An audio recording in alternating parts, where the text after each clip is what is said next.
a paz do nosso amado e Salvador Jesus. Eu gostaria de trazer uma rápida reflexão e hoje eu gostaria de falar sobre um cristianismo em crise. Trazendo esse tema, trazendo esse assunto tão importante para a nossa era atual, eu gostaria de basear no versículo, o versículo de número 21 do capítulo 7 de São Mateus. Quando a palavra de Deus diz que nem todo que diz Senhor, Senhor, entrará no reino dos céus, mas aquele que faz a vontade de meu Pai que está nos céus. Ele continua dizendo que muitos mentirão naquele dia: Senhor, Senhor, não profetizamos em teu nome? Em teu nome não expulsamos os demônios? Em teu nome não fazemos tantas maravilhas? Quando Mateus escreve esse texto das Escrituras, nós encontramos que aqui ele está falando de uma crise na fé das pessoas. E hoje nós estamos encontrando em meio a uma situação de um cristianismo totalmente em crise, onde as pessoas se diz facilmente: Senhor, Senhor, faz tantas coisas em nome de Deus, em nome do próprio Jesus, em nome da sua própria religião, da sua própria seita. Nós encontramos que uma crise, ela se instala dentro do cristianismo e nós observamos uma coisa que é bem visível: o rebaixamento de Deus entre as religiões e até mesmo no coração das pessoas está se instalando. Você quer ver uma coisa? Se nós divulgarmos que Deus, ele vai estar em um determinado local, em um endereço, na rua tal, na rua X. Olha, Deus vai estar lá em tal parte assim. Nós podemos anunciar isto no rádio, na internet, na televisão, usar todos os meios de comunicação, dizendo para as pessoas que é para elas ir em tal lugar, que Deus estaria lá. Sabe o que vai acontecer? Se eu também anunciar que num local um pouco com um número à frente ou próximo àquele mesmo local, se eu começar a anunciar que o fulano de tal, o Bertano, o Ciclano, vai estar em tal lugar assim, as pessoas deixam o lugar onde nós anunciamos que Deus vai estar e vai no local onde está o ser humano. Eu entendo que existe um rebaixamento da pessoa de Deus, um endeusamento satânico, um movimento que deifica o homem, que glorifica o homem, que coloca o homem como um Deus, e Deus verdadeiro está ficando abaixo de muitas coisas, de muitos movimentos.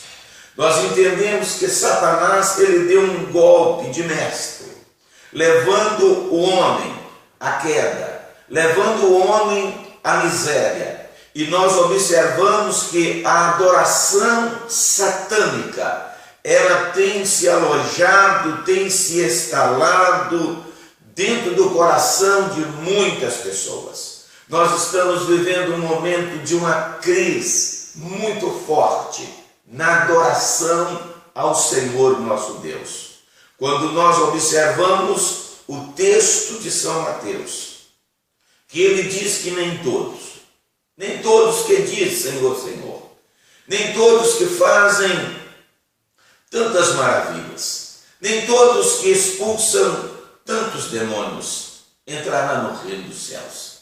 Quando eu vejo essa situação, eu entendo que nós estamos vivendo um momento de uma crise, que ela está se instalando na adoração a Deus. Quando nós observamos que o Evangelho de Cristo, o evangelho verdadeiro, nós entendemos que ele tem algumas condições as quais nós precisamos saber.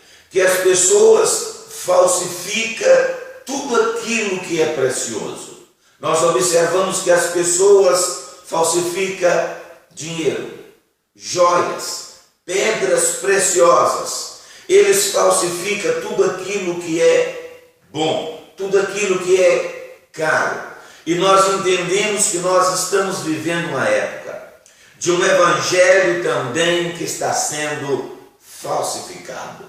Nós entendemos que o leite, que o alimento em que muitos líderes espirituais estão dando ao povo, não é um alimento sólido e verdadeiro.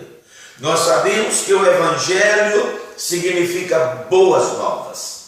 Sabemos que o evangelho verdadeiro, o evangelho de Cristo, ele só vai ter autenticidade, ele só vai ser verdadeiro se esse evangelho conduzir a pessoa à salvação.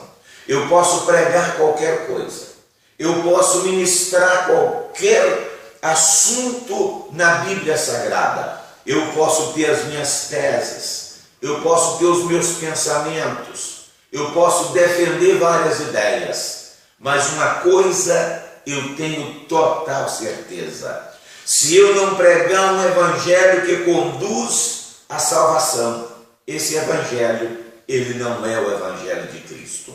E eu me pergunto e eu repasso para vocês: como identificar então o evangelho falso? Como nós vamos também identificar um evangelho que é verdadeiro? Quais as condições do evangelho verdadeiro? Nós encontramos Paulo escrevendo aos Gálatas, no capítulo 1, versículo de número 8. Paulo, ele escreve aos Gálatas dizendo: se um anjo do céu descer lá de cima e pregar um outro evangelho, a não ser este, é para nós considerarmos anátemas. Quando nós observamos esse texto, nós encontramos que a primeira condição do evangelho é que ele tem que ter compromisso com a santificação. Não adianta nós pregar, falar Senhor, Senhor, fazer isso, fazer tantas coisas, se a nossa vida não estiver comprometida com a santificação. A Bíblia, ela é muito clara em dizer, em Hebreus no capítulo 12, versículo 14, segui a paz com todos e a santificação, sem a qual ninguém, sem exceção, verá o Senhor nosso Deus. A primeira condição para que o evangelho seja verdadeiro, para que nós saímos de uma crise de um cristianismo, é nós entrarmos no caminho da adoração verdadeira a Deus e de uma vida santificada. Nós encontramos também a segunda: como eu vou identificar, como eu vou saber se esse evangelho é verdadeiro? É reconhecendo o senhorio de Cristo. Sem esse reconhecimento que o Senhor é o Senhor da minha vida, que é Ele que reina, é Ele que manda, é Ele que governa, é Ele que é o cabeça da minha vida, é muito fácil eu dizer Senhor, Senhor e não obedecer. É muito fácil eu dizer o Senhor é o meu pastor, mas na verdade eu quero que Ele seja pastor, mas não quero que Ele seja o meu Senhor.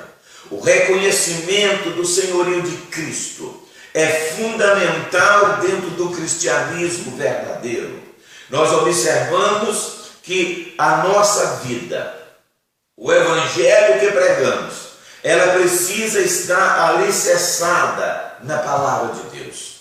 Tudo quanto nós anunciarmos, tudo quanto nós pregarmos, precisamos ter uma harmonia com a palavra do Senhor nosso Deus. A minha reflexão ela é rápida.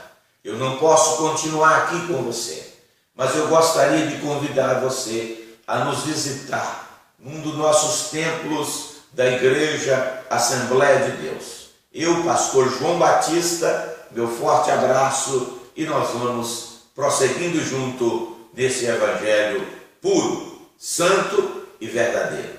Um abraço.